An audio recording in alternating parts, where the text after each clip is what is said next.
Welcome to 360 Tamil. இன்னைக்கு இந்த வீடியோல ஒரு வெப் சீரிஸோட எக்ஸ்பிளனேஷன் பத்தி தான் பார்க்க போறோம். இந்த வெப் சீரிஸ் ரீசெண்டா தான் ரிலீஸ் ஆயிருக்கு. இது MX பிளேயர்ல கூட இருக்கு. பார்ட்டி டில் ஐ டை அப்படின்றது தான் இந்த வெப் சீரிஸோட பேரு. இது ஒரு பக்காவான மர்டர் மிஸ்ட்ரி சீரிஸ்னு சொல்லலாம். அதாவது ஒரு ஃப்ரெண்ட்ஸ் கேங் பார்ட்டி பண்றதுக்காக ஒரு இடத்துக்கு போறாங்க. ஒருத்தர் பின்னாடி ஒருத்தர் கொல்லப்படுறாங்க. இவங்களை கொலை பண்றது யாருன்றது தான் கேள்வியா இருக்கும். ரொம்ப சூப்பரா இருக்கும். கண்டிப்பா உங்களுக்கு பிடிக்கும் நம்புறேன். பார்க்கணும்னு நினைக்கிறவங்க ஃபுல்லா பாருங்க.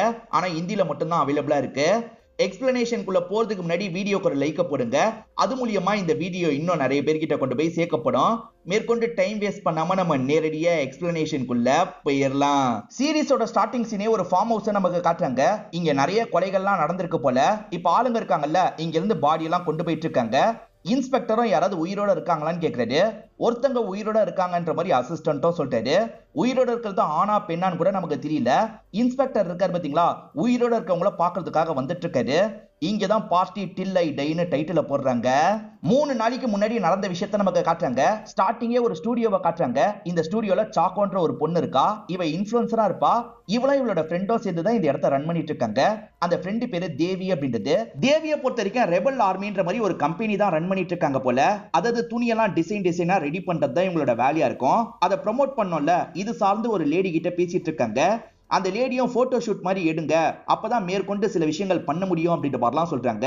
அதுக்கு தேவி சரின்ற மாதிரிலாம் ஏத்துக்கிறாங்க. தேவியை பொறுத்த வரைக்கும் ஸ்ரீஜான்ற ஒரு ஃப்ரெண்ட் இருப்பா. அந்த ஸ்ரீஜாவை இந்த இடத்துக்கு வர வச்சிருக்காங்க. ஏன்னா போட்டோ ஷூட்லாம் எடுக்கணும்ல, அதுக்கு ஸ்ரீஜாவோட ஹெல்ப் தேவைப்படுறதுக்காக தான் இந்த இடத்துக்கு வர வச்சிருக்காங்க. மத்தபடி இந்த இடத்த ரன் பண்றது யாருன்னு பாத்தீங்கன்னா தேவியும் சாக்கோவும் சேர்ந்த மாதிரி தான். இப்ப இவங்க எல்லாம் பேசிட்டு இருக்கும் போதுதான் இந்த இடத்துக்கு 2 பசங்க வராங்க. இந்த நபரோட பேரு ரோனக் அப்படின்றது. ரோனக் கூட ஒருத்தர் வந்திருக்காரு பாத்தீங்களா, இவரோட பேரு தபஸ் அப்படின்றது. ஆக்சுவலா இவங்க 2 பேருமே அவங்க 2 பேரோட ஃப்ரெண்டா இருப்பாங்க. அவங்க 2 பேரை பார்த்து பேசுறதுக்காக தான் வந்திருக்காங்க. முதல்ல தேவி தான் வெளியே வராங்க. எப்படி இருக்கீங்கன்ற மாதிரி இவங்க 2 பேர்கிட்ட பேசிட்டு இருக்காங்க. ரோனக்கு பார்ட்டி பிளான் பண்றாரு. அதுக்கு கூட்டு போறதுக்காக தான் வந்திருக்காரு. ஆனா தேவி போட்டோ ஷூட்லாம் பண்ணோம், நான் வர்றது டவுட்ன்ற மாதிரி சொல்லிட்டு இருக்காங்க. அப்ப சாக்கோ வெளியே வந்துடுறாங்க. சாக்கோ இவங்க 2 பேர்கிட்ட சகஜமா பேசிட்டு இருக்காங்க. ரோனக் இருக்கார்ல, நீங்க போட்டோ ஷூட் எல்லாம் அந்த இடத்துல பண்ணிக்கோங்க, என் ஃபார்ம் ஹவுஸ் பெருசா இருக்கும்னு சொல்லிட்டாரு. அதனால தேவியும் சரி போலான்ற மாதிரிலாம் யோசிக்கிறாங்க. அப்ப புதுசா ஸ்ரீஜான்னு ஒரு பொண்ணு இருக்கிறத இவர் கவனிக்கிறாரு. இது யாருன்ற மாதிரிலாம் கேட்கிறாரு. என் ஃப்ரெண்டுன்ற மாதிரி தேவி சொல்றாங்க.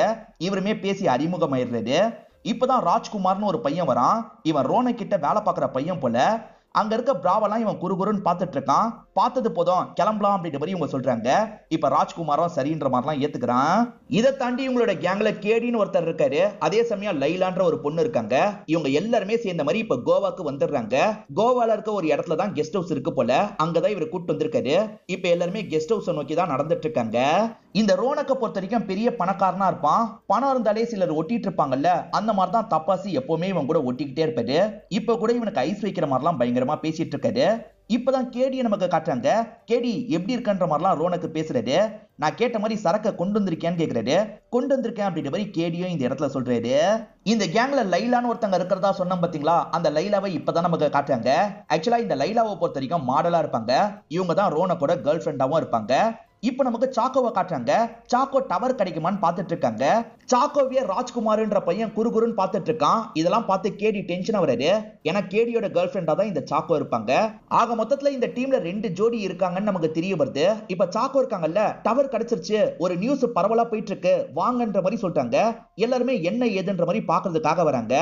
இவங்க ஃப்ரெண்ட்ஸ் கேங்ல ஜியான்ற ஒரு பொண்ணு இருப்பா. அந்த ஜியா இருக்கா பாத்தீங்களா, கௌஷல்னு ஒரு நபர் கூட ரிலேஷன்ஷிப்ல இருப்பா. அந்த கௌஷல் என்ன பயங்கரமா டார்ச்சர் பண்றான். சொல்ல வேணாம் நினைச்சேன், இதுக்கப்புறமா அப்படி இருக்க முடியாது, சொல்லிட்டேன் அப்படின்ற மாதிரி சொல்றாங்க. கௌஷல் மேலதான் தப்பு இருக்கும், இல்ல ஜியா மேலதான் தப்பு இருக்கும்ன்ற மாதிரி மாத்தி ஃப்ரெண்ட்ஸ் எல்லாம் பேசிட்டு இருக்காங்க. ஆக்சுவலா ஸ்ரீஜா மட்டும் தான் இந்த கேங்கு கூட சேராதவங்களா இருப்பாங்க. ஸ்ரீஜாக்கு வெறும் தேவியை மட்டும் தான் தெரியும். தேவி இருக்காங்கல்ல, இந்த ஜியாவை பத்தி எல்லாம் ஏற்கனவே சொல்லியிருப்பாங்க போல.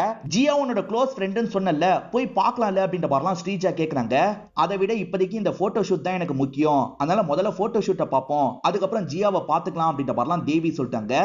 என்ன இவ இப்படி இருக்கான்ற மாதிரி ஸ்ரீஜாவும் லைட்டா யோசிக்கிறாங்க. இவங்க எல்லாருமே இப்ப ஃபார்ம் ஹவுஸை ரீச் பண்ணிடுறாங்க. இதை பாத்துக்கிறதுக்கு ஒரு நபர் இருப்பார் போல. அவர் எல்லாருமே காக்கா காக்கான்னு கூப்பிடுறாங்க. அங்கிள காக்கான்னு கூப்பிடுவாங்கல்ல, அந்த மாதிரி தான் இவரை கூப்பிடுறாங்க. எங்களுக்கு மீன் வேணும், ஏற்பாடு பண்ணுங்கன்ற மாதிரி இவரை அனுப்பி விடுறாங்க. இவங்க ஜாலியா பார்ட்டி பண்ணோம்ல, அதுக்காக தான் அனுப்பி விடுறாங்க. நான் இன்னொரு வாட்டி பேரை தெளிவா சொல்லிடுறேன். இந்த ரோனக்கோட லவ்வர் பேரு லைலா அப்படின்றது. இவங்க தான் லைலாவா இருப்பாங்க. பக்கத்துல இருக்கவங்க பேரு சாக்கோ அப்படின்றது. சாக்கோவோட பாய் ஃப்ரெண்டா தான் கேடி இருப்பாரு. கேடிக்கும் அவரோட அப்பாக்கும் ரிலேஷன்ஷிப் ஸ்மூத்தா போகாது. லைலா இருக்காங்கல்ல, இப்ப ரிலேஷன்ஷிப் எப்படி போகுதுன்னு கேக்குறாங்க. இன்னும் மோசமா தான் போயிட்டு இருக்குன்ற மாதிரி இவரும் சொல்றாரு. அப்படியான்ற மாதிரி லைலாவும் கேட்டுக்கிறாங்க. இப்ப தேவியை நமக்கு காட்டுறாங்க. தேவி வந்த வேலையை பார்க்கணும்னு நினைக்கிறாங்க. ஆனா ரோனக் இந்த இடத்துக்கு வந்துடுறாரு. வந்தோடனே வேலையை ஆரம்பிக்காத, காலையில பொறுமையா பண்ணிக்கலாம், நைட்டு எங்க கூட சேர்ந்து பார்ட்டி பண்ணு அப்படின்ற மாதிரி சொல்லிட்டாரு. இவர் சின்ன வயசுல இருந்து பெஸ்ட் ஃப்ரெண்டு. இவர் இவ்வளவு சொல்றாருல, அதனால சரின்ற மாதிரி ஏத்துக்கிறாங்க. இந்த இடத்துல ஒரு விஷயத்த நான் சொல்லிடுறேன். ஆக்சுவலா தேவி கூட ஸ்ரீஜான்னு ஒரு பொண்ணு இருக்காங்கல்ல, அவங்க லெஸ்பியன் போல. ஏன்னா தேவி மேலேயே அவங்களுக்கு ஒரு கண்ணு இருக்கு. மேக்கப் போடும் போது கொஞ்சம் டச் பண்ணி எல்லாம் பேசியிருப்பாங்க. இப்ப அவங்க கேமரா வச்சு யாராவது வந்தா வீடியோ எடுக்கலாம் நினைக்கிறாங்க. அப்பதான் லைலா இருக்கால, செம்மையா மேக்கப்லாம் பண்ணிட்டு வெளியே வரா. இவங்களுமே போட்டோஸ்லாம் எடுக்க ஆரம்பிக்கிறாங்க. ஸ்ரீஜா லெஸ்பியன்னு லைலாக்கு தெரியும் போல, கொஞ்சம் டீஸ் பண்ற மாதிரி ஸ்டைலெல்லாம் இவ போட்டோக்கு போஸ்ட் கொடுத்துட்டு இருக்கா. ஸ்ரீஜாவும் ரசிச்சு ரசிச்சு நிறைய போட்டோஸ்லாம் எடுத்துட்டு இருக்காங்க. இப்ப எல்லாருமே கீழே இருக்கிற இடத்துல கேதர் ஆயிடுறாங்க. கேடி சரக்கு ரெடி பண்ணிருக்கேன்னு சொன்னாரு பாத்தீங்களா, டெவில் அப்படின்ற ஒரு சரக்கை தான் எடுத்து டேபிள்ல வைக்கிறாரு. இதுக்கு ஒரு பெரிய கதையே இருக்குன்ற மாதிரி சொல்ல ஆரம்பிக்கிறாரு. 1920 தான் இது நடந்ததுன்ற மாதிரி சொல்றாரு. கஷ்டப்பட்டு வர வச்சு 2 பேரும் இந்த சரக்கு அடிக்கலாம் நினைப்பாங்க. அதுல முதல்ல ஒருத்தர் சரக்கு அடிச்சிருப்பாரு. அவரோட நாக்கெல்லாம் கொஞ்சம் ப்ளூ கலர்ல மாறிடும். அந்த நபர் இருக்கார்ல, பைத்தியம் பிடிச்ச மாதிரி எதிர இருக்க நபரை சாவடிச்சிருப்பாரு. அதே மாதிரி ஊர் மக்கள் காலையில வந்து பாப்பாங்க. அப்ப சாவடிச்ச நபர் அவரே சாவடிச்சு இறந்து போயிருப்பாரு. அப்பத்துல இருந்து இந்த சரக்கை பேன் பண்ணும் அப்படின்ற மாதிரி முடிவு பண்ணிருப்பாங்க. ரொம்ப வருஷம் கழிச்சு அந்த சரக்கை திரும்பி ரெடி பண்ணும் அப்படின்ற மாதிரி ரெசிபி எல்லாம் கஷ்டப்பட்டு தெரிஞ்சு அந்த சரக்கை ரெடி பண்ணிருப்பாங்க. 500 சரக்கை மட்டும் தான் ரெடி பண்ணிருப்பாங்க. அதுல ஒரு சரக்கை தான் கஷ்டப்பட்டு நான் வர வச்சிருக்கேன்ற மாதிரிலாம் சொல்லிட்டாரு. சும்மா இவர் அடிச்சு விடுறாருன்ற மாதிரி ஃப்ரெண்ட்ஸ் நினைக்கிறாங்க. காமெடி பண்ணது அப்படின்ற மாதிரிலாம் அவரை கிண்டல் பண்ணிட்டு இருக்காங்க. நான் உண்மையை தான் சொல்றேன் அப்படின்ற மாதிரிலாம் இவரும் சொல்லிட்டு இருக்காரு. சரி குடி போன்ற மாதிரி முடிவு பண்றாங்க. எல்லாருமே அந்த சரக்கை இந்த இடத்துல அடிச்சிட்டு இருக்காங்க. ஜாலியா பார்ட்டி மாதிரிலாம் இந்த இடத்துல பண்ணிட்டு இருக்காங்க. இப்பதான் எல்லாருமே ஒரு விஷயத்தை நோட் பண்றாங்க. அது என்னன்னா, எல்லாரோட நாக்கம் ப்ளூ கலர்ல மாறுது. டிஷ்யூவை வச்சு தொடச்சு பாக்குறாங்க. ஆனா எதுவுமே நடக்க மாட்டேங்குது. என்ன ப்ளூ கலர்ல மாறிடுச்சுன்ற மாதிரி எல்லாருமே பயப்படுறாங்க. என்னடா பண்ணி வச்சிருக்க, எங்களுக்கு பழைய மாதிரி மாறணும் அப்படின்ற மாதிரிலாம் இவர்கிட்ட கோவப்படுறாங்க. கொஞ்ச நேரத்துல ஆட்டோமேட்டிக்கா மாறிடும், பிராங்க் தான் பண்ணன்ற மாதிரி இவருமே சொல்லிட்டாரு. கொஞ்ச நேரத்துல இப்ப ப்ளூ கலர்லாம் நார்மலா மாறிடுது. இவங்களுமே கோவத்தை குறைச்சிடுறாங்க. எல்லாருமே சேர்ந்த மாதிரி ஜாலியா விளையாடிட்டுலாம் இருக்காங்க. தப்பஸ் அப்படின்ற ஒரு நபர் இருக்கிறதா சொன்ன பாத்தீங்களா, வாழ்ந்தா ஒன்ன மாதிரி தான் வாழணும் அப்படின்ற மாதிரி ரோனக் கிட்ட சொல்றான். ரோனக்கு அவர் இருக்க நிலைமையை பத்தி சொல்லிட்டாரு. ஆக்சுவலா அப்பாக்கு ஏகப்பட்ட கடன் ஆயிருக்கும். சொல்ல போனா இந்த வீடை கூட வேற ஒருத்தங்களுக்கு வித்திருப்பாங்க. வித்த வீட்டுல தான் இப்ப நம்ம பார்ட்டி பண்ணிட்டு இருக்கோம். ஃப்ரெண்ட்ஸ்க்கு தெரிஞ்சா கோச்சுப்பாங்கல்ல, அதனால தான் சொல்லாம இருக்கேன், உன்கிட்ட மட்டும் தான் சொல்றேன் அப்படின்ற மாதிரிலாம் ரோனக்கு சொல்றாரு. சாக்கோவும் நான் மேக்கப் பண்ணிட்டு வரேன்ற மாதிரி மேக்கப் பண்றதுக்காக உள்ள எந்திரிச்சு போயிடுறாங்க. ராஜ்குமார் வேலை பார்க்கறதுக்காக தான் இந்த இடத்துக்கு வந்திருக்கான். உங்களுக்கு ஃப்ரூட்ஸ் வெஜிடபிள்லாம் எடுத்துட்டு வரேன்ற மாதிரி இவனுமே உள்ள எந்திரிச்சு போயிடுறான். தேவி இருக்காங்கல்ல, நாளைக்கு காலையில வேலையை ஆரம்பிச்சிடணும், இந்த பிராண்டை பெரிய லெவல்ல கொண்டு போகணும், அதுதான் என்னோட ஆம்பிஷன் அப்படின்ற மாதிரிலாம் சொல்லிட்டு இருக்காங்க. பண்ணிடலாம் அப்படின்ற மாதிரிலாம் ஸ்ரீஜா சொல்லிட்டு இருக்காங்க. ஆக்சுவலா சாக்கோ உள்ள போனாங்கல்ல, இப்ப சாக்கோ பதட்டமா வெளியே வராங்க. இவ எதுக்காக இவ்வளவு பதட்டமா வெளியே வரான்ற மாதிரி தேவி கவனிக்கிறாங்க. என்னாச்சு சாக்கோன்ற மாதிரிலாம் கேக்குறாங்க. அந்த ராஜ்குமார் இருக்கான்ல, என்கிட்ட தப்பா நடந்துக்கிட்டான் அப்படின்ற மாதிரி சொல்றாங்க. ஏற்கனவே ராஜ்குமார் குறுகுறுன்னு சாக்கோவை பார்த்ததை இந்த கேடியன் கவனிச்சிருப்பாரு. நம்ம கேர்ள் ஃபிரெண்ட் மேலேயே கைய வச்சிட்டானா, விடக்கூடாது அப்படின்ற மாதிரிலாம் பயங்கரமா இந்த இடத்துல கோவப்படுறாரு. இப்ப பசங்க 3 பேருமே சேர்ந்த மாதிரி உள்ள வந்துட்டு இருக்காங்க. அந்த சமயம் ராஜ்குமார் இருக்கான்ல, பாத்ரூம்ல ஆஃப் நியூடா வந்துட்டு இருக்கான். இத பாக்குற கேடி டென்ஷன் ஆயிடுறாரு. நில்றா அப்படின்ற மாதிரி அடிக்கிறதுக்காக வராரு. இவன் அதுக்குள்ள அடிச்சிடறான். அடிச்சவன் இங்க இருந்து தப்பிச்சு ஓடுற மாதிரிலாம் ஓடிட்டு இருக்கான். கேடி விடக்கூடாதுன்ற மாதிரி எந்திரிச்சு துரத்துறாரு. அந்த ராஜ்குமார் ஓட முடியாம ஒரு இடத்துல நிக்கிறான். ஆனா துரத்திட்டு வந்த கேடி அடிச்சிடுறாரு. அதனால மாடியில இருந்து ஸ்லிப் ஆகி பொத்துன்னு கீழே விழுறான். இப்ப அவன் உடம்புல இருந்து ரத்தம்லாம் வந்துட்டு இருக்கு. கீழே இருக்க எல்லாருமே ஷாக் ஆயிடுறாங்க. என்னாச்சு ஏதாச்சு அப்படின்ற மாதிரி அவனை வெளியே எழுப்பி பாக்குறாங்க. இன்னும் உயிர் இருக்கிறது தெரியுது. அதனால இங்க இருக்க ஸ்ரீஜா இருக்காங்கல்ல, அவனுக்கு மூச்செல்லாம் கொடுக்கறதுக்கு ட்ரை பண்ணிட்டு இருக்காங்க. எவ்வளவோ ட்ரை பண்ணி பாக்குறாங்க. ஒரு ஸ்டேஜ்ல இவனோட உயிர் போயிருது. உயிர் போயிருச்சுன்ற மாதிரி எல்லாருமே பேசிட்டு இருக்காங்கல்ல. இதை கேட்டுட்டு இருக்க ரோனக்கு இந்த இடத்துல ரொம்ப பயம் வருது. ஏன்னா இது அப்பாவோட ப்ராப்பர்ட்டி இல்ல, ப்ராப்பர்ட்டி கை மாறிடுச்சு. பிரச்சனை வந்தா எப்படி சமாளிக்கிறதுன்னு யோசிக்கிறாரு. சாக்கோ இருக்காங்கல்ல, பாத்ரூம் கதவை திறந்து வச்சுட்டே தான் மேக்கப்லாம் பண்ணிருப்பாங்க. அந்த இடத்துக்கு வந்த ராஜ்குமார் தப்பா நடந்துக்க ட்ரை பண்ணிருப்பான். இது தெரியாம நடந்த விஷயம் தானே, நம்ம போலீஸ் கிட்ட போயிடலான்ற மாதிரி சாக்கோ சொல்றாங்க. அதுதான் சரின்ற மாதிரி ஸ்ரீஜாவும் இந்த இடத்துல சொல்றாங்க. ஆனா இந்த விஷயத்த பசங்க ஏத்துக்க மாட்டாங்க. கண்டிப்பா நமக்கு தான் பிரச்சனை வரும், வேணான்ற மாதிரிலாம் சொல்லிட்டு இருக்காங்க. நம்ம நடந்த விஷயத்த சொல்லுவோம், போலீஸ் புரிஞ்சுப்பாங்க அப்படின்ற மாதிரிலாம் பொண்ணுங்க சொல்லிட்டு இருக்காங்க. ஆனா கேடிக்கு லைட்டா பயமா இருக்கு. நான் துரத்திட்டு தான் போனேன், அவன் தான் ஸ்லிப் ஆகி விழுந்தான், என் மேல தப்பு இல்ல, ஆனா போலீஸ் இதை ஏத்துக்க மாட்டாங்க அப்படின்ற மாதிரிலாம் சொல்லிட்டாரு. அதே சமயம் தப்பஸ் எந்திரிச்சு ஒரு விஷயத்த சொல்ல ஆரம்பிக்கிறாரு. இந்த ப்ராப்பர்ட்டி ரோனக் அப்பாவோட பேர்ல இல்ல, இப்ப கை மாறிடுச்சு அப்படின்ற மாதிரி சொல்லிட்டாரு. எது கை மாறிடுச்சா அப்படின்ற மாதிரி எல்லாருமே கேக்குறாங்க. ஆமான்ற மாதிரி இந்த இடத்துல ரோனக் சொல்லிட்டாரு. சரி உன் அப்பாவுக்கு கால் பண்ணி பேசு, அவர் ஹெல்ப் பண்ண வாய்ப்பு இருக்குன்னு சொல்றாங்க. இவருமே ஏத்துக்கிறாரு. இப்ப வெளியே வந்து அப்பாக்கு கால் பண்ணி பேசுறாரு. கொஞ்ச நேரத்துல சோகமா ரோனக் உள்ள வராரு. என்ன அப்பா கிட்ட பேசினியான்ற மாதிரி எல்லாருமே கேக்குறாங்க. பேசின அப்பா முதல்ல பாடியை இந்த இடத்துல புதைக்க சொல்லிட்டாரு அப்படின்ற மாதிரி சொல்லிட்டாரு. ஸ்ரீஜா இதை கேட்டு ஷாக் ஆயிடுறாங்க. எது பாடியை புதைக்கணுமா? நம்ம என்ன தப்பு பண்ணோம் புதைக்கிறதுக்கு? அதெல்லாம் வேணான்ற மாதிரி சொல்லிட்டாங்க. என் அப்பா எதுனாலும் பாத்துக்கிறாராம், முதல்ல பாடிய புதைங்க, நாளைக்கு வேலையா நான் வந்துடுறேன்னு சொல்லியிருக்காருன்னு சொல்றாரு. ஆனா ஸ்ரீஜா புதைக்கிறதுக்கெல்லாம் நான் ஏத்துக்க மாட்டேன்ற மாதிரி சொல்லிட்டாங்க.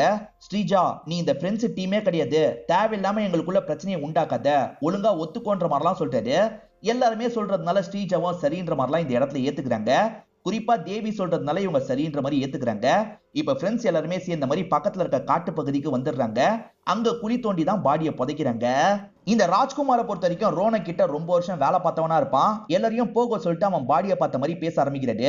என்ன மன்னிச்சிடுறா, எனக்கு வேற வழி தெரியல அப்படின்ற மாதிரிலாம் சொல்லிட்டாரு. எல்லாருமே அடுத்து என்ன பண்றது அப்படின்ற மாதிரிலாம் பதட்டமா பேசிட்டு இருக்காங்க. அங்கிள் வேற வருவாரு, அவர்கிட்ட என்ன சொல்றது அப்படின்ற மாதிரிலாம் யோசிச்சுட்டு இருக்காங்க. இந்த மாதிரி நம்ம பயந்துட்டு இருந்தோம்னா கண்டிப்பா மாட்டிப்போம். நீ போட்டோ ஷூட்டுக்காக தானே வந்த, நாளைக்கு போட்டோ ஷூட்டுக்கான வேலையை ஆரம்பின்ற மாதிரி தேவியை பத்தி இவர் சொல்லிட்டாரு. இந்த நிலைமையில எப்படின்ற மாதிரி கேக்குறாங்க. அப்படி நம்ம பண்ணாதான் நார்மலா இருக்க மாதிரி தெரியும், அதுக்காகவாது பண்ணுவோன்ற மாதிரி சொல்றாரு. அந்த ராஜ்குமார் கீர்னதுல சாக்கோக்கு கொஞ்சம் காயம் இருக்கும், அதுக்கெல்லாம் மருந்து போட்டு விட்டுறாங்க. இப்ப மேக்கப் போட்டு அதை மறைச்சிடுறாங்க. போட்டோ ஷூட்டுக்காக தானே இந்த இடத்துக்கு வந்தாங்க. இப்ப தேவியோட பிராண்ட் ட்ரெஸ் எல்லாம் போட்டு இவங்க போட்டோ ஷூட் எல்லாம் எடுத்துட்டு இருக்காங்க. அப்பதான் அங்கிள் இருக்கார்ல, காலிங் பெல் இந்த இடத்துல அடிக்கிறாரு. நான் பாத்துக்கிறேன்ற மாதிரி ரோனக் தான் கதவை திறக்கிறாரு. அங்கிளும் மீன் வாங்கிட்டு வந்திருக்கன்ற மாதிரி சொல்லிட்டாரு. அங்கிள் ராஜ்குமார் உங்களுக்கு கால் பண்ணானா அப்படின்ற மாதிரி இவர் கேட்கிறாரு. கால்லாம் பண்ணலையே, எதுக்காக கேட்கிற அப்படின்ற மாதிரி அங்கிள் கேட்கிறாரு. நேத்து நைட்டு ஒரு பிரச்சனை ஆயிடுச்சு அப்படின்ற மாதிரி இவர் சொல்ல ஆரம்பிக்கிறாரு.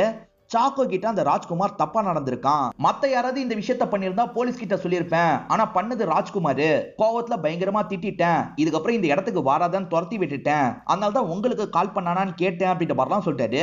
ராஜ்குமார் அப்படி பண்ணிட்டானா, நம்பவே முடியல, அவனுக்காக நான் மன்னிப்பு கேட்கிறேன் அப்படின்ற மாதிரி இந்த அங்கிள் சொல்லிட்டாரு. ஏன்னா அங்கிளுக்கு தெரிஞ்சவன் தான் ராஜ்குமார் போல. இப்ப இவர் இருக்கார்ல, அங்கிளுக்கு வேற ஒரு வேலை சொல்லிடுறாரு, அதை முடிச்சுட்டு வாங்கன்ற மாதிரிலாம் இங்க இருந்து அனுப்பி வைக்கிறாரு. இப்ப ஸ்ரீஜா இருக்காங்கல்ல, உன்னோட அப்பா காலையிலேயே வரதா சொன்னார்ல, ஏன் இன்னும் வரல, உன் அப்பாக்கு திரும்ப கால் பண்ணு அப்படின்ற மாதிரி சொல்லிட்டாங்க. மத்த ஃப்ரெண்ட்ஸும் கால் பண்ணு அப்படின்ற மாதிரிலாம் சொல்றாங்க. சரி இருங்க நான் கால் பண்ணிட்டு வரேன்ற மாதிரி இவரும் வெளியே வந்துடுறாரு. இப்ப வெளியே வந்தவர் அப்பாக்கு கால் பண்ணி பேசுறாரு. இவர் உள்ள வந்தோன்னு என்ன ஆச்சு அப்படின்ற மாதிரி ஃப்ரெண்ட்ஸ் கேக்குறாங்க. என்னோட அப்பா ஒரு வேலையெல்லாம் மாட்டிக்கிட்டாராம், இன்னைக்கு அவரால் வர முடியாது, நம்ம நாளைக்கு கிளம்பிடலாம், இன்னைக்கு ஒரு நாள் அட்ஜஸ்ட் பண்ணி போன்ற மாதிரி சொல்லிட்டாரு. எல்லா ஃப்ரெண்ட்ஸும் சரின்ற மாதிரிலாம் ஏத்துக்கிறாங்க. ஆள் ஆளுக்கு தனித்தனியா ஒவ்வொரு ரூமுக்கு போயிடுறாங்க. ஸ்ரீஜாவும் தேவியும் சேர்ந்த மாதிரி ஒரு ரூம்ல இருக்காங்க. ஸ்ரீஜாக்கு கேடி மேல டவுட் இருக்கு போல, அதை பத்தி எல்லாம் சொல்றாங்க. ஆக்சுவலா ராஜ்குமாருக்கு இவங்க மூச்சு தரதுக்காக வாய வச்சாங்கல்ல, அப்ப அவன் நாக்கு ப்ளூ கலர்ல இருந்திருக்கும். கேடி திட்டமிட்டு திரும்பி குடிக்க வச்சிருக்கான் போல, அதனால கூட அவன் சாக்கோ கிட்ட தப்பா நடந்திருக்க வாய்ப்பு இருக்கு. அதை சாதகமா பயன்படுத்தி அவனோட கதையை கேடி முடிச்சிருக்கான் அப்படின்ற மாதிரிலாம் இவங்க சொல்றாங்க. நீ என்ன உளறிட்டு இருக்க, இந்த மாதிரி தேவையில்லாம உளராத, என் ஃப்ரெண்ட்ஸை பத்தி உனக்கு என்ன தெரியும்ன்ற மாதிரி தேவியும் பயங்கரமா இவங்களை போட்டு திட்டிடுறாங்க. கேடியும் சாக்கோவும் இன்டிமேட்டா இருக்கலாம்னு நினைக்கிறாங்க. ஆனா சாக்கோ இருக்காங்கல்ல, ராஜ்குமார் பண்ணதான் எனக்கு திரும்ப திரும்ப ஞாபகம் வந்துட்டு இருக்குன்ற மாதிரி சொல்லிட்டாங்க. கவலைப்படாத, எல்லாம் சரியாயிடும் அப்படின்ற மாதிரி இவர் சொல்லிட்டாரு. எனக்கு அந்த டெவில் சரக்க தரியான்ற மாதிரி இவங்க கேக்குறாங்க. அதெல்லாம் நீ குடிக்க தேவையில்லை அப்படின்ற மாதிரி இவருமே இந்த இடத்துல சொல்றாரு. ரோனக்கும் லைலாவும் ஒரு ரூம்ல இருக்காங்க. அந்த ரூம்ல தான் தப்பஸும் இருக்காது. தப்பஸை பொறுத்த வரைக்கும் ஒன் சைடா இந்த லைலாவை லவ் பண்றாரு போல, லைலாவை பயங்கரமா சைட் எல்லாம் அடிச்சிட்டு இருக்காரு. இவங்க மூணு பேருமே சேர்ந்த மாதிரி சரக்கு அடிக்கிறாங்க. ரோனக்கு லைலாவை கிஸ் பண்ண ஆரம்பிக்கிறாரு. அவங்க ரெண்டு பேருமே இன்டிமேட்டா இருக்க ஆரம்பிக்கிறாங்க. இதனால தப்பஸும் இங்க இருந்து கிளம்பிடுறாரு. கேடியும் சாக்கோவும் ரிலேஷன்ஷிப் வச்சிட்டு இருக்காங்க. அப்ப சாக்கோ கொஞ்சம் அன்னீசியா ஃபீல் பண்றத ரோனக்கும் புரிஞ்சிடுறாரு. சரி நீ படுன்ற மாதிரி சொல்லிட்டாரு. இவர் கொஞ்சம் காத்து வாங்கலாம் அப்படின்ற மாதிரி வெளியே போறதுக்காக போறாரு. தேவியும் ஸ்ரீஜாவும் ஒரே ரூம்ல இருக்கிறதா சொன்ன பாத்தீங்களா, ஸ்ரீஜா வெளியே போனோம்னு நினைக்கிறாங்க. தேவிக்கு தெரியாம வெளியே போனோம் அப்படின்ற மாதிரி சைலண்டா கதவை திறந்து இங்க இருந்து கிளம்பி போயிடுறாங்க. இப்ப தப்பஸ் வெளியே இருக்கும் போது ஒரு விஷயத்தை கவனிக்கிறாரு. ஆக்சுவலா ரோனக்கும் அந்த லைலாவும் ரொமான்ஸ் பண்ணிட்டு இருக்காங்கல்ல, அதெல்லாம் இவருக்கு தெரியுது. இதை ரெக்கார்ட் பண்ணும் அப்படின்ற மாதிரி இவருமே ரெக்கார்ட்லாம் பண்ணிட்டு இருக்காரு. இது எல்லாத்தையும் வெளியே உட்காந்துருக்க கேடியும் கவனிக்கிறாரு. இவன் என்ன ரெக்கார்ட்லாம் பண்ணிட்டு இருக்கான் அப்படின்ற மாதிரி ஒரு பார்வை பாக்குறாரு. ரோனுக்கு கேர்ள் ஃப்ரெண்டுக்கு கிஸ் எல்லாம் குத்துட்டு இருக்காரு. திடீர்னு பார்த்தா பின்னாடி அந்த ராஜ்குமார் நிக்கிற மாதிரி தெரியுது. இவர் பார்த்து பயந்துடுறாரு. கேர்ள் ஃப்ரெண்டோ என்னாச்சு ஏதாச்சுன்ற மாதிரி கேக்குறாங்க. அப்படியே கட் பண்ணி ஸ்ரீஜாவை காட்டுறாங்க. ஸ்ரீஜா புதைச்சு வச்சாங்கல்ல அந்த இடத்தை நோக்கி தான் போறாங்க. நாக்கு ப்ளூ கலர்ல இருந்ததான்னு பாக்குறதுக்காக தான் போறாங்க போல. ரோனக்கும் லைலா கிட்ட சில விஷயங்களை சொல்ல ஆரம்பிக்கிறாரு. அப்பாக்கு கால் பண்றேன்னு வெளியே போனார்ல, ஆனா அப்பாக்கு காலே பண்ணிருக்க மாட்டாரு. அப்பா மேல ஒரு விசாரணை போயிட்டு இருக்கு. சொத்தெல்லாம் முடக்கி வச்சிருப்பாங்க. விசாரணையில இருக்கிறதுனால இவரால் கால் பண்ண முடியாது. இத பத்திலாம் இப்பதான் இவர் சொல்றாரு. அடப்பாவி, அப்புறம் எதுக்காக கால் பண்ணதா சொன்னன்ற மாதிரி இவங்களுமே கோவப்படுறாங்க. இவங்க 2 பேர் பேசிட்டு இருக்காங்கல்ல, இந்த விஷயத்தெல்லாம் சாக்கோ அந்த வழியா வந்து கேட்டுறாங்க. இவங்கள பாக்குறதுக்காக வந்திருக்காங்க. இவங்க பேசின எல்லாத்தையுமே கேட்டுறாங்க. ஸ்ரீஜா காட்டு பகுதியில நடந்து போன மாதிரி நமக்கு காமிச்சாங்கல்ல, அந்த இடத்துல ஸ்ரீஜாவை யாரோ கொலை பண்ணிடுறாங்க போல. யாரு பண்ணாங்கன்றது நமக்கு தெரியல. ஆக்சுவலா இப்ப லைலா இருக்காங்கல்ல, தப்பஸ் கிட்ட இந்த விஷயத்த சொல்லிடுறாங்க. இத கேட்டு தப்பஸ் பயங்கரமா டென்ஷன் ஆயிடுறாரு. டே ரோனக்கு, இவ சொல்றது உண்மையான்ற மாதிரி கேக்குறாரு. உண்மைதான் அப்படின்ற மாதிரி ரோனக்கும் இந்த இடத்துல சொல்றாரு. அப்போ அவனோட அப்பாவால இந்த விஷயத்துல இருந்து நம்மள காப்பாத்த முடியாதான்னு கேக்குறாரு. காப்பாத்த முடியாதுன்ற மாதிரி இவர் சொல்றாரு. இதனால தப்பஸ் இருக்கார்ல, எல்லாரையும் இந்த இடத்துக்கு கூப்பிடுறாரு. எல்லாருமே இந்த இடத்துக்கு வந்துடுறாங்க. அதாவது ஸ்ரீஜாவை தவிர எல்லாருமே இந்த இடத்துக்கு வந்துடுறாங்க. எல்லாருமே இந்த விஷயம் தெரிஞ்சோன்னா பயங்கரமா கோவப்பட்டு இருக்காங்க. இப்பதான் தேவி இருக்காங்கல்ல, ஸ்ரீஜாவை காணோன்ற மாதிரி சொல்லிட்டாங்க.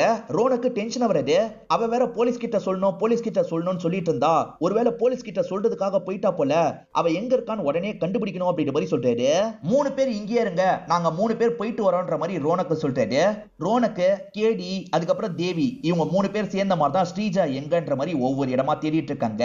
நான் லைலா ஒரு மாடல்ன்ற மாதிரி சொல்லியிருப்பேன். இப்ப கூட மேக்கப்லாம் பண்ணிருக்காங்க. அதே மாதிரி ஸ்ட்ரெஸ்ஸை குறைக்கிறதுக்காக யோகாலாம் பண்ணிட்டு இருக்காங்க. இந்த விஷயத்தெல்லாம் தப்பஸ் கவனிச்சிட்டு இருக்காரு.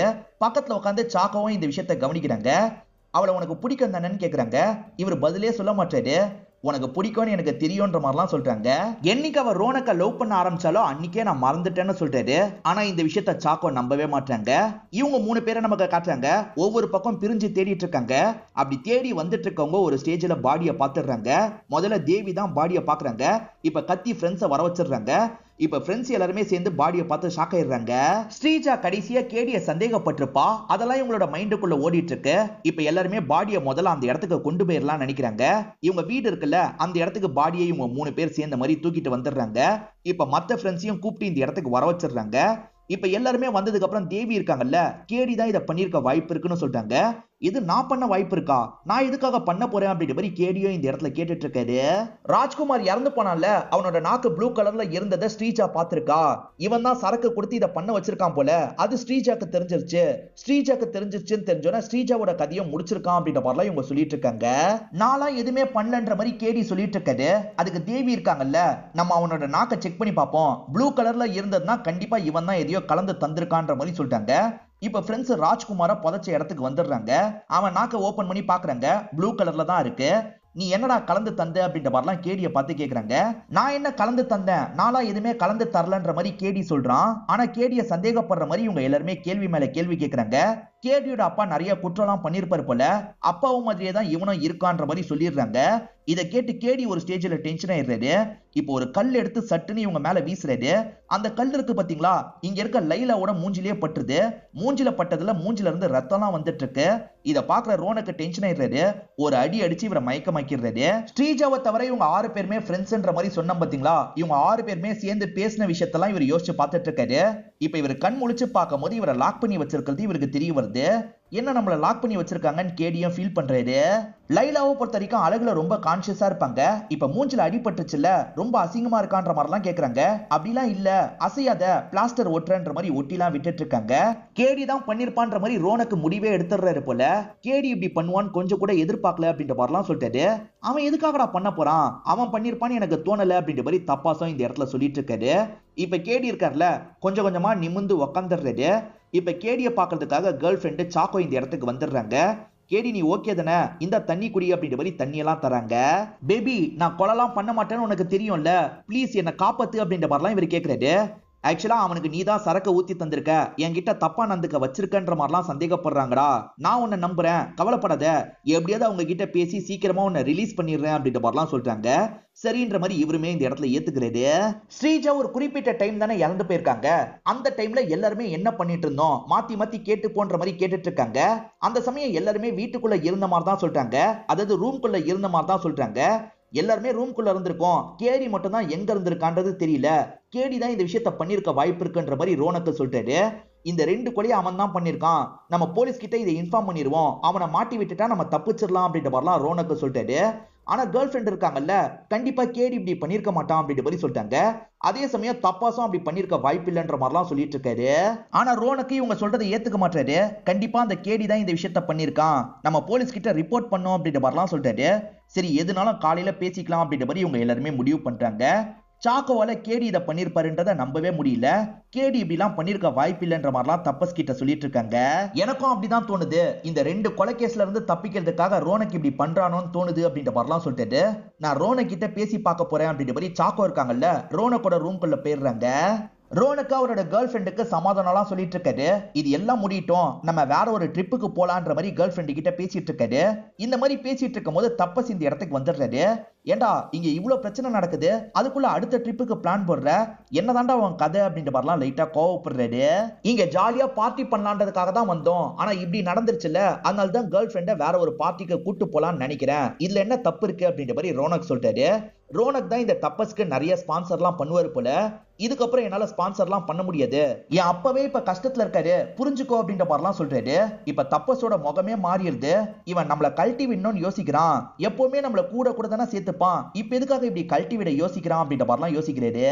இப்ப தப்பஸ் இருக்கார்ல, கேடி கிட்ட பேசலான்ற மாதிரி அந்த இடத்துக்கு வந்துடுறாரு. கேடியும் எனக்கு ஒரு பஃப் தான்ற மாதிரி கேக்குறான். இதனால இவர் இருக்கார்ல, அவன் பக்கத்துல வந்து உக்காந்துடுறாரு. அவனுக்கு நடுவுல பஃப் எல்லாம் தந்துட்டு இருக்காரு. ராஜ்குமார் இறந்து போன இந்த கேஸ்ல இருந்து தப்பிக்கிறதுக்காக தான் ராணக் இந்த மாதிரிலாம் பண்ணிட்டு இருக்கான்னு தோணுது அப்படின்ற மாதிரி தப்ப சொல்லிட்டு இருக்காரு. இந்த இடத்துல தேவி இருக்காங்கல்ல, ஸ்ரீஜா இறந்து போனதை ஏத்துக்க முடியாம ஃபீல் பண்ணிட்டு இருக்காங்க. ஏன் தப்பு தான் அப்படின்ற மாதிரிலாம் சொல்றாங்க. இல்ல உன் தப்பு எதுவுமே இல்ல, நீ ஃபீல் பண்ணாது அப்படின்ற மாதிரி சாக்கோவும் இந்த இடத்துல ஆறுதல் சொல்லிட்டு இருக்காங்க. உனக்கு போட்டோ ஷூட் எடுத்து தந்துதான் ஸ்ரீஜா இறந்து போயிருக்கா, அதனால அந்த போட்டோ ஷூட்ல ஒரு ட்ரிபியூட் மாதிரி அவளுக்கு தந்துடலாம், இது மூலியமா ரீச்சும் அதிகமா இருக்கும்ன்ற மாதிரிலாம் இவங்க சொல்றாங்க.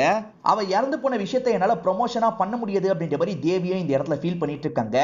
தப்பஸ் இருக்கார்ல, நீ அந்த டைம் எங்க இருந்தேனே தெரியலடா, அதுதான்டா பிரச்சனை அப்படின்ற மாதிரி சொல்லிட்டாரு. நான் எங்க இருந்தேன் தெரியுமா, நீ வீடியோ எடுக்கும் போது நான் அந்த இடத்துல இருந்து பார்த்துட்டு தான் இருந்தேன்ற மாதிரி சொல்லிட்டாரு. இவர் வீடியோ எடுத்ததை பார்த்த மாதிரி காமிச்சாங்கல்ல, சோ இவருமே அந்த சமயம் வீட்டுல தான் இருந்திருக்காருன்றது தப்பஸ்க்கு தெரிய வருது. நான் இந்த விஷயத்த பண்ணலடா, புரிஞ்சுக்கோ, ஸ்ரீஜாவை வேற யாரோ கொலை பண்ணிருக்காங்க, அவங்க அடுத்து யாரையாவது கொலை பண்ண கூட வாய்ப்பு இருக்கு, என்ன முதல்ல கழட்டி விடுங்கன்ற மாதிரிலாம் கேட்கறாரு. எடுத்தோம் கௌத்தம் என்னால கழட்டி விட முடியாது, நான் மத்தவங்களுக்கு இந்த விஷயத்த புரிய வச்சுட்டு வந்துடுறேன் அப்படின்ற மாதிரி இவருமே இங்க இருந்து கிளம்ப ஆரம்பிக்கிறது. இப்ப தப்பஸ் இதெல்லாம் யோசிச்சுக்கிட்டே வந்துட்டு இருக்காரு. அப்ப டெவில் சரக்க பாக்குறாரு. இந்த சரக்க கொஞ்சம் அடிப்போன்ற மாதிரி எடுத்து அடிக்கிறாரு. எல்லாருமே அந்த டைம் எங்க இருந்தன்றத சொன்னாங்கல்ல, அவங்க சொன்னதெல்லாம் இவர் உள்ளுக்குள்ள யோசிச்சு பாக்குறாரு. யாராவது பொய் சொல்லியிருப்பாங்களா, வேற யாராவது கொலை பண்ணிருப்பாங்களா அப்படின்ற மாதிரிலாம் இவர் பயங்கரமா உள்ளுக்குள்ள யோசிச்சுட்டு இருக்காரு. அந்த தப்பஸ் லைட்டர் எடுத்துட்டு வந்தான் பாத்தீங்களா, அதை அங்கேயே விட்டு போயிருப்பான், எப்படியாவது அதை எடுக்கணும்ன்ற மாதிரி இங்க இருக்க கேடியும் யோசிக்கிறாரு. காலை வச்சு தட்டுறாரு, அது கீழே விழுந்துருது. இப்ப கஷ்டப்பட்டு பக்கத்துல கொண்டு வந்துடுறாரு. அது மூலியமா இந்த சங்கிலியை உருக்கலாம் நினைக்கிறாரு. சங்கிலியை உருக்கி இவரும் இங்க இருந்து தப்பிக்கிறாரு. ஸ்ரீஜாவோட ரூம்குள்ள சவுண்ட் கேக்குது. யாரு என்னன்னு பாக்குறதுக்காக தப்பஸ் உள்ள வராது. அந்த ரூம்ல பார்த்தா லைலா தான் இருக்காங்க. ஆக்சுவலா ஸ்ரீஜா நிறைய போட்டோ எடுத்தா பாத்தீங்களா, அதெல்லாம் டெலீட் பண்றதுக்காக தான் வந்திருக்காங்க. என்ன பண்ணிட்டு இருக்க அப்படின்ற மாதிரி இவர் கேக்குறாரு. இவங்களுமே சில போட்டோவெல்லாம் டெலீட் பண்றதுக்காக தான் வந்தன்ற மாதிரி சொல்லிட்டாங்க. அவ லெஸ்பியன்னு தெரிஞ்சு செடியூஸ் பண்ற மாதிரி சில போஸ்ட்லாம் கொடுத்தாங்கல்ல, அதெல்லாம் இருக்க வேணாம் டெலீட் பண்றதுக்காக தான் வந்திருக்காங்க. ஆனா இவர் இருக்கார்ல, பொய் சொல்லாத, நீ வேற எதையோ டெலீட் பண்றதுக்காக வந்திருக்க, நீ தானே இந்த விஷயத்தெல்லாம் பண்ண அப்படின்ற மாதிரிலாம் கோவமா இவங்களை பிடிச்சி கேட்டுட்டு இருக்காரு. தேவி தூங்கிட்டு இருக்கும் போது கெட்ட கனவு வருது. சட்டுன்னு இவங்க தூக்கத்துல இருந்து முடிச்சிடுறாங்க. தண்ணி குடிக்கலாம் அப்படின்ற மாதிரி கிச்சனை நோக்கி நடக்க ஆரம்பிக்கிறாங்க. இந்த சமயம் கேடி இருக்கார்ல, அவங்க லாக் பண்ணிருக்க இடத்தை விட்டு தப்பிச்சிடுறாரு. கொஞ்சம் ஹைட்ல இருந்து குதிச்சதுனால கால் லைட்டா உடைஞ்சிருது. தேவி இப்ப கிச்சன்ல தண்ணி குடிச்சிட்டு இருக்காங்க. அப்பன்னு பார்த்து யாரோ பின்னாடி வர மாதிரி இவங்களுக்கு தெரியுது. வந்தது ரோனக்கா தான் இருக்கும். இவங்க பயத்துல கத்தியெல்லாம் எடுத்து காட்டுறாங்க. என்னாச்சு அப்படின்ற மாதிரிலாம் ரோனக் கேட்கறாரு. நான் பயத்துல தான் இப்படி பண்ணிட்டேன் அப்படின்ற மாதிரி இவங்களுமே புரிய வைக்கிறாங்க. லைலா தப்பஸ் கூட சண்டை போட்ட மாதிரி காமிச்சிருப்பாங்க. ஆனா இப்ப நார்மலா இந்த இடத்துல நின்னுட்டு இருக்காங்க. ரோனக் இருக்கார்ல, தப்பஸையும் சாக்கோவையும் காணோன்ற மாதிரி சொல்லிட்டாரு. தேடணுன்ற மாதிரி முடிவு பண்றாங்க. இப்ப நமக்கு கேடிய காட்டுறாங்க. இவர் கஷ்டப்பட்டு வந்துட்டு இருக்காரு. இப்போ ஒரு இடத்துல ஸ்லிப் ஆகி பொத்துன்னு விழுறாரு. அந்த இடத்துல இவருக்கு ஒரு போன் தட்டுப்படுது. அது ஸ்ரீஜாவோட போன்னு இவருக்கு தெரிய வருது. அந்த போன்ல ஒரு வீடியோவை பாக்குறாரு. பார்த்தவரு செம்மையா இந்த இடத்துல ஷாக் ஆயிடுறாரு. சாக்கோவும் தப்பஸும் எங்க போனாங்கன்னு தெரியல, அதனால ரோனக்கு அவங்க பேரை கூப்பிட்டுக்கிட்டே வெளியே வந்துட்டு இருக்காரு. அப்படி வெளியே வந்துட்டு இருக்கும் போதுதான் கேடி ஒரு இடத்துல விழுந்து கிடக்கிறது இவருக்கு தெரிய வருது. கேடி, நீ எப்படா இங்க வந்தன்ற மாதிரி பக்கத்துல வராரு. கேடி கிட்ட அசைவே இல்ல. கேடி இறந்து போயிருக்கான்னு இவருக்கு தெரிய வருது. கேடிய தொட்டு பார்த்துட்டு இருக்கும் போது பாக்கெட்ல இருந்து ஒரு போன் வெளியே விழுது. அது ஸ்ரீஜாவோட போன் இவருக்கு தெரிய வருது. இப்ப அந்த போனுக்குள்ள போய் பாக்குறாரு. ஏதோ ஒன்ன பார்த்து பயங்கரமா ஷாக் ஆயிடுறாரு போல. அடிப்பாவி நீதான் கொலைலாம் பண்ணியான்ற மாதிரி இவர் சொல்றாரு. ஏதோ ஒரு பொண்ணு தான் இந்த கொலையெல்லாம் பண்ணிட்டு இருக்கான்றது ரோனக்கு தெரிஞ்சிருது போல. இப்ப ரோனக் இருக்கார்ல, சாரி மச்சான் நான் உன்னை தப்பா புரிஞ்சுக்கிட்டேன் அப்படின்ற மாதிரிலாம் கேடியோட பாடி கிட்ட மன்னிப்பு கேட்கிறாரு. இப்ப இவர் ஒரு ராட் எடுத்துக்கிறாரு. உன்னை விட மாட்டேன்ற மாதிரி கோவமா வீட்டை நோக்கி வந்துட்டு இருக்காரு. ரோனக்கு வீட்டுக்குள்ள வரும்போது ஒரு ரூம்குள்ள இருந்து சவுண்ட் கேக்குது. என்ன ஏதுன்னு பாக்குறதுக்காக வராரு. அங்க தப்பஸ் தான் கொலை செய்யப்பட்டிருக்காரு. 3 பொண்ணுங்களும் உட்காந்து அழுதுட்டு இருக்காங்க. இவருமே இந்த விஷயத்தை கவனிக்கிறாரு. தப்பஸையும் யாரோ கொன்னுட்டாங்க அப்படின்ற மாதிரிலாம் லைலா பக்கத்துல வந்து சொல்றாங்க. இப்ப இவர் இருக்கார்ல, பக்கத்துல வந்து தப்பஸ் பாடியை பாக்குறாரு. பயங்கரமா இந்த இடத்துல ஃபீல் பண்ணிட்டாரு.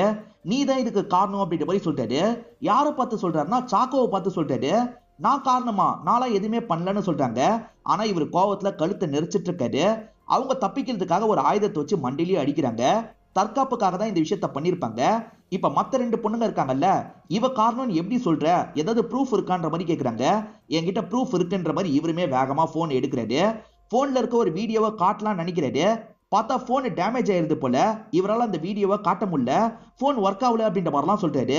கேடி கிட்ட இருந்து தான் இந்த போனை எடுத்தேன் அப்படின்ற மாதிரி இவர் சொல்லியிருப்பாரு. கேடி இறந்து போயிட்டான்னு பொண்ணுங்களுக்கு தெரிய வருது. வெளியே கேடியை பாக்குறதுக்காக வராங்க. கேடியை பார்த்து சாக்கோ பயங்கரமா ஃபீல் பண்ணிட்டு இருக்காங்க.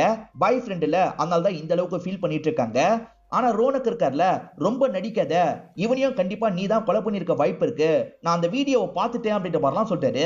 என்ன வீடியோவை பார்த்த, என்னால இந்த மாதிரி உளறிட்டு இருக்கன்ற மாதிரி சாக்கோ கேக்குறாங்க.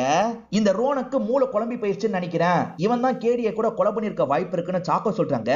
எது நான் கொலை பண்ணனா, நீ தான் கொலை பண்ணிருப்ப அப்படின்ற மாதிரி இவருமே அட்டாக் பண்றதுக்காக வராரு. 2 பொண்ணுங்களும் தடுக்கிறதுக்கு ட்ரை பண்றாங்க. அதை மீறி இவரும் கழுத்தை நெரிச்சிட்டு இருக்காரு. நிறுத்துன்ற மாதிரி மத்த பொண்ணுங்க அடிக்கிறதுக்காக வராங்க. சொல்றதை புரிஞ்சுக்கோங்க, இவ தான் கொலை பண்ணிட்டு இருக்கான்ற மாதிரி இவர் சொல்றாரு. இவர் கழுத்தை நெரிச்சிட்டு இருக்கும் போது தப்பிக்கிறதுக்காக அவங்க இருக்காங்கல்ல, ஒரு ஷார்ப்பான பொருளை இவரோட தொண்டையிலேயே இறக்கிடுறாங்க. நான் வேணும்ட்டே பண்ணல, புரிஞ்சுக்கோங்க அப்படின்ற மாதிரிலாம் சாக்கோ இந்த இடத்துல சொல்லிட்டு இருக்கா. இப்ப ரோனக் இறந்து போயிட்டார்ல, இதை நினைச்சு லைலா இந்த இடத்துல பயங்கரமா ஃபீல் பண்ணிட்டு இருக்காங்க. லைலாவை சமாதானப்படுத்தணும்ன்ற மாதிரி சாக்கோ யோசிக்கிறா. வேற வழி இல்லாம தான் பண்ண, புரிஞ்சுக்கோன்ற மாதிரிலாம் வீட்டுக்கிட்ட கூட்டு வந்து உட்கார வச்சிடறா. லைலா கொஞ்சம் உடம்பு முடியாம இருக்காங்க. இவங்களுக்கு மாத்திரை எடுத்துட்டு வந்து தரணும்ன்ற மாதிரி சாக்கோ யோசிக்கிறா. சாக்கோவோட ஹேண்ட் பேக்கை எடுத்துட்டு வந்துடுறா. அதுக்குள்ள இருந்து மாத்திரை எடுத்துட்டு இருக்கா. அப்பதான் இவங்க ஒரு விஷயத்தை கவனிக்கிறாங்க. ஆக்சுவலா ஸ்ரீஜாவோட இயர் ரிங் இவளோட பேக்ல இருக்கு. இப்ப லைலாக்கு சாக்கோ மேல டவுட் வந்துருது. இவளை சந்தேகப்படுற மாதிரி நிறைய கேள்வி கேட்டுக்கிட்டே இருக்காங்க. நீ என்ன சந்தேகப்படுறியா அப்படின்ற மாதிரி சாக்கவும் கேட்கிறா. ஆமா சந்தேகப்படுறேன், ஏன்னா ஸ்ரீஜா கிட்ட இருந்த இயரிங்கு உன்கிட்ட எப்படி வந்தது அப்படின்ற மாதிரி இவங்க கேக்குறாங்க. இப்ப இவளுக்கு என்ன சொல்றதுன்னு தெரியல. இவளும் சமாளிக்கிறதுக்காக என்னென்னமோ சொல்றா. அடி பாவி, நீ தான் இந்த கொலையெல்லாம் பண்ணிருக்கியான்ற மாதிரி இப்ப லைலாவும் டென்ஷனா வராங்க. லைலா அட்டாக் பண்றதுக்காக வராங்கல்ல, ஆனா இவ தடுத்து சண்டை போடுறா. இவ சண்டை போடும் போது லைலாவோட கதையை இந்த இடத்துல முடிச்சிடுறா. இவ கதையை முடிச்சத தள்ளி இருந்து அந்த தேவி கவனிச்சிடுறாங்க. இவ பாக்குறான்னு தெரிஞ்சோட தேவி இருக்காங்கல்ல, வேகமா வீட்டுக்குள்ள போய் கதவை சாத்திடுறாங்க. தேவியும் பாத்துட்டாங்கன்னு தெரிஞ்சிருது. தேவியும் விடக்கூடாது அப்படின்ற மாதிரி இவளுமே வேகமா துரத்த ஆரம்பிக்கிறா. தேவி இருக்காங்கல்ல, இவ கிட்ட இருந்து தப்பிச்சு கொஞ்சம் கொஞ்சமா ஓடிட்டு இருக்காங்க. இப்ப கடைசியா மாடியில இருக்க ஒரு ரூம்ல போய் ஒளிஞ்சுக்கிறாங்க. தேவி நான் எதுவுமே பண்ணல, கதவை தரன்ற மாதிரி இவ சொல்றா. நீ தான் இதெல்லாம் பண்ணிருக்க, எதுக்காக பண்ண சொல்லுன்ற மாதிரி தேவி கேக்குறாங்க. இவ பண்ணதுக்கான காரணத்தை சொல்றா. இவ ஃபேமஸ் ஆகணும்ன்றதுக்காக தான் இந்த விஷயத்த பண்ணிருப்பா. ஒரு பொண்ணுக்கு செக்ஷுவல் அசால்ட் நடந்தா வைரலா பேசப்படுற விஷயமா மாறும் பாத்தீங்களா. ராஜ்குமார் என்ன செக்ஷுவலா அசால்ட் பண்ணிட்டான்ற மாதிரி இவ பொய்யா ஒரு விஷயத்த சொல்லிருப்பா. டெவில் சரக்க ராஜ்குமாருக்கு ஊத்தி தந்ததே இவளோட வேலையா இருக்கும். அவன் ட்ரெஸ் நாசமாவற மாதிரி இவ வேணும்ட்டே ஒரு விஷயத்த பண்ணிருப்பா. அததான் அவன் வாஷ் பண்றதுக்காக கழட்டி இருப்பான். அவன் மேல பொய்யா குற்றச்சாட்டு வைக்கிறதுக்காக தான் இப்படி பண்ணிருப்பா. ஆனா யாடகூடமா அன்னைக்கு நைட் அவன் இறந்து போயிருப்பான். அதை இவளுமே யோசிச்சிருக்க மாட்டா. சரி இறந்து போயிட்டான், இதை நமக்கு சாதகமா பயன்படுத்திக்கணும்ன்ற மாதிரி யோசிச்சிருப்பா. எல்லாருமே புதைச்சு வச்சுட்டு போயிட்டாங்கல்ல, இவ மட்டும் கொஞ்ச நேரம் கழிச்சு அந்த இடத்துக்கு வந்து தோண்டிருப்பா. தோண்டினவ விரல வச்சு கீறி இருப்பா. அதாவது நான் ஸ்ட்ரகிள் பண்ணும்போது கீரெல்லாம் ஏற்பட்டதுன்ற மாதிரி பின்னாடி போலீஸ் கிட்ட சொல்லணும்ல, அதுக்காக தான் இந்த விஷயத்தெல்லாம் இவ பண்ணிருப்பா. இவ பண்ணிட்டு இருக்கிறதா அந்த இடத்துக்கு வந்து இந்த ஸ்ரீஜா கவனிச்சிருவாங்க. வீடியோவா ரெக்கார்ட் பண்ணிருவாங்க. இவ டிராமா பண்றதுக்காக தான் இவனை யூஸ் பண்ணிருக்கா அப்படின்றது ஸ்ரீஜாக்கு புரிஞ்சிருது. இத பத்தி மத்தவங்க கிட்ட சொல்லாம விட மாட்டேன் அப்படின்ற மாதிரிலாம் சொல்றாங்க. ஆனா இவ இருக்கால, வேணான்ற மாதிரி சொல்றா. அதை மீறியும் ஸ்ரீஜா போறதுக்கு பாக்குறாங்க. வேற வழி இல்லாம ஸ்ரீஜாவோட கதையை இவ முடிச்சிருப்பா. ஸ்ரீஜாவோட போனை இவ எடுத்துட்டு போயிருப்பா. ஆனா போற வழியில கையில இருந்து போன் கீழே விழுறதை இவ கவனிச்சிருக்க மாட்டா. இவங்க டீம்ல ஜியான்னு ஒரு பொண்ணு இருந்ததா சொன்ன பாத்தீங்களா, கௌஷல் என்ன டார்ச்சர் பண்றான்ற மாதிரி அவ ஓப்பனா சொல்லியிருப்பா. அப்படி சொன்னது மூலியமா நிறைய பப்ளிசிட்டி எல்லாம் கிடைச்சிருக்கும். அவன் உன்னை டார்ச்சர் பண்றான்னு நினைச்சனா நீ ஓப்பனா சொல்லுன்ற மாதிரி இவங்க தான் அவளை ஏத்தியே விட்டுருப்பாங்க. அவ சொன்னது மூலியமா அவளுக்கு நிறைய அட்டென்ஷன்லாம் கிடைச்சது இல்ல, அந்த மாதிரி நமக்கு அட்டென்ஷன் கிடைக்கணும்ன்றதுக்காக தான் இந்த பிளானியே போட்டிருப்பா. என் பாய் ஃப்ரெண்ட் என்ன கொடுமைப்படுத்துறான்னு சொன்னதுக்கே அவ்வளவு அட்டென்ஷன் கிடைச்சது, எனக்கு ரேப் அட்டெம்ப்ட் நடந்திருக்குன்னு தெரிஞ்சா எவ்வளவு அட்டென்ஷன் கிடைக்கும், அதுக்காக தான் இந்த விஷயத்த பண்ணன்ற மாதிரிலாம் இவ சொல்றா. இந்த மாதிரி ஒரு சம்பவம் நடந்தாலும் ரோனக்கோட அப்பா மூடி மறைச்சிருவார்ல, அதை மீறியா நீ எப்படி இந்த விஷயத்த பண்ணன்ற மாதிரி தான் தேவி கேக்குறாங்க. இவளுமே அதுக்கான காரணத்தை சொல்ல ஆரம்பிக்கிறா. ஆக்சுவலா ரோனக்கோட அப்பா பிரச்சனையில மாட்டிட்டு இருக்கிறத பத்தி தப்பஸ் கிட்ட சொல்லிட்டு இருந்தாரு பாத்தீங்களா, அதெல்லாம் இவ தள்ளி இருந்து கவனிச்சிருப்பா. கவனிச்சதுக்கு அப்புறம் தான் இந்த மாதிரி பண்ணலான்ற மாதிரி இவளுக்கு தோணி இருக்கும். ராஜ்குமாரை வச்சு வேணும்ட்டே இந்த மாதிரிலாம் பண்ணிருப்பா. சரி, தப்பஸை எதுக்காக கொலை பண்ணன்ற மாதிரி தேவி கேக்குறாங்க. அதுக்கான காரணத்தையும் இவ சொல்ல ஆரம்பிக்கிறா. தப்பஸ லைலா தான் ஏதோ பண்ணிட்டாங்கன்ற மாதிரி நமக்கு காமிச்சிருப்பாங்க, ஆனா உண்மையில இவ தான் கொலை பண்ணிருப்பா. தப்பஸ் கிட்ட பெருசா காசு இல்ல, இவகிட்ட இருக்க காசை வாங்கணும்ன்ற மாதிரி யோசிக்கிறாரு. ஆக்சுவலா இவளும் பாய் ஃப்ரெண்டு கேடியும் ஒன்னா இருந்த வீடியோவை இவன் எடுத்து வச்சிருப்பான், அதை காமிச்சுதான் மிரட்டிட்டு இருக்கான். நம்ம ஃப்ரெண்டா பழகிட்டு இருக்கோம், என்கிட்ட போய் இப்படி பண்றியன்ற மாதிரி இவங்க தப்பஸ் கிட்ட கேக்குறாங்க. தப்பஸ் இருக்கார்ல, நீங்க 3 பேர் மட்டும் சேர்ந்து போறதுக்கு ட்ரிப் எல்லாம் பிளான் பண்ணீங்க, அப்ப நான் அந்த ட்ரிப்ல வர தேவையில்லையா, எனக்கு நிறைய காசு வேணும் தான்ற மாதிரிலாம் கேட்டுட்டு இருக்கான். இவன் மிரட்டுறான்ல, இதனால இவங்களுமே ஒரு ஸ்டேஜ்ல டென்ஷன் ஆயிடுறாங்க. ஒரு ஆயுதம் மாட்டுது, அதை வச்சு இவனோட கதையை முடிக்கிறாங்க. நான் எதுவுமே வேணும்ட்டே பண்ணல, எல்லாமே எதர்ச்சியா நடந்த விஷயம் தான் அப்படின்ற மாதிரி இவ சொல்றா. இவ எதர்ச்சியா வெளியே வரும்போது கேடியை கவனிச்சிடுறா. கேடி இருக்கார்ல, நீ தான் இதெல்லாம் பண்ணியான்ற மாதிரி கேட்கறாரு. கேடிக்கு எப்படி தெரிஞ்சது அப்படின்ற மாதிரி இவளுமே யோசிக்கிறா. கேடியோட கதையை இந்த இடத்துல முடிச்சிடுறா. போன் இருந்தது தெரியாது, அதனால தான் விட்டு போயிருப்பா. இவ தெரியாம விட்டுட்டு போன போனை தான் ரோனக் பார்த்திருப்பாரு, அதனால தான் வேற வழி இல்லாம ரோனக் கதையை முடிக்க வேண்டிய நிலைமை வந்திருக்கும். அதே மாதிரி தான் நான் லைலாவோட கதையை முடிச்சேன், வேணும்ட்டே பண்ணல, உன்னை கொல்றதும் என்னோட எண்ணம் இல்ல, வெளியே வான்ற மாதிரி சொல்றா. இதை கேட்டுட்டு இருக்க தேவி இருக்காங்கல்ல, காலையில அங்கிள் வருவாரு, அங்கிள் கிட்ட என்ன சொல்ல போற, அதுக்கு யோசிச்சிட்டியா அப்படின்ற மாதிரி கிண்டல் பண்ணிட்டு இருக்காங்க. ஆமா, அங்கிள் வந்தா என்ன சொல்றது, அவர் வரதுக்குள்ள என்ன சொல்றதுன்னு நம்ம பேசி முடிவு பண்ணிக்கலாம், நான் உன்னை எதுவுமே பண்ண மாட்டேன், வெளியே வான்ற மாதிரிலாம் சொல்றா. சரின்ற மாதிரி தேவி ஏத்துக்கிறாங்க. தேவி சேஃப்டிக்காக கையில ஒரு கத்தியோட தான் வெளியே வராங்க. இவ கையிலயும் கத்தி இருக்கு. முதல்ல உன் கையில இருக்க கத்தியை கீழே போடுன்ற மாதிரி தேவி சொல்றாங்க. அவளுமே சரின்ற மாதிரி போடுறதுக்காக வரா. அப்படி வந்தவ சட்டுன்னு இவங்களை அட்டாக் பண்ணலாம்னு நினைக்கிறா. ஆனா இவங்க அதுக்கு முன்னாடி கத்தியை நீட்டிடுறாங்க. அதனால இவ வயிற்றுல தான் கத்தி குத்து பட்டுது. இவளுமே கொஞ்சம் கொஞ்சமா இந்த இடத்துல இறந்து போறா. சாவடிச்சிட்டுமேன்ற மாதிரி தேவியே இந்த இடத்துல ஃபீல் பண்ணிட்டு இருக்காங்க. சாக்கோ அவ செஞ்ச எல்லா குற்றத்தை பத்தியும் சொன்னா பாத்தீங்களா, அதெல்லாம் கதவுக்கு அந்த சைட்ல இருந்து இவங்க போன்ல ரெக்கார்ட் பண்ணிருப்பாங்க. போலீஸ் பேசுறதுக்காக வந்தாரு பாத்தீங்களா, போலீஸ் கிட்ட அந்த ரெக்கார்டிங் எல்லாத்தையும் தந்துடுறா. சோ இது மூலியமா இவன் மேல தப்பு இல்லன்றது போலீஸ்க்கு இந்த இடத்துல தெரிஞ்சிருது. அடுத்த ஒரு வாரம் எல்லாருமே இந்த நியூஸை பத்தி தானே பேசுவாங்க. இப்ப நம்ம ப்ராடக்ட் எல்லாம் லான்ச் பண்ணா நல்லா இருக்கும், நம்ம எடுத்த போட்டோ ஷூட் எல்லாம் ரிலீஸ் பண்ணலாம் அப்படின்ற மாதிரிலாம் இவ யோசிக்கிறா. ஃப்ரெண்ட்ஸ் இறந்து போன விஷயத்தை வச்சு நான் ப்ரோமோட் பண்ண விரும்பலன்ற மாதிரி இவ சாக்கோ கிட்ட சொல்லியிருப்பா. ஆனா இப்ப இவளோட மனசே மாறிடுச்சு அப்படின்ற மாதிரி நமக்கு காட்டுறாங்க. பிராண்டுக்கு நல்ல ப்ரமோஷன் கிடைக்கும், இந்த விஷயத்த பண்ணலான்ற மாதிரிலாம் யோசிக்கிறா. இதோடயே இந்த வெப் சீரிஸை நமக்கு முடிச்சிடுறாங்க. இந்த வெப் சீரிஸ்ல வந்த ட்விஸ்ட் அண்ட் டர்ன்ஸ்லாம் உங்களுக்கு பிடிச்சிருக்கும்னு நம்புறேன். இந்த வீடியோ உங்களுக்கு பிடிச்சிருந்ததுன்னா லைக் பண்ணுங்க, கமெண்ட் பண்ணுங்க, மறக்காம 360 தமிழ் சேனலை சப்ஸ்கிரைப் பண்ணுங்க. தொடர்ச்சியா இந்த மாதிரி வீடியோக்கள் வந்துகிட்டே தான் இருக்கும்.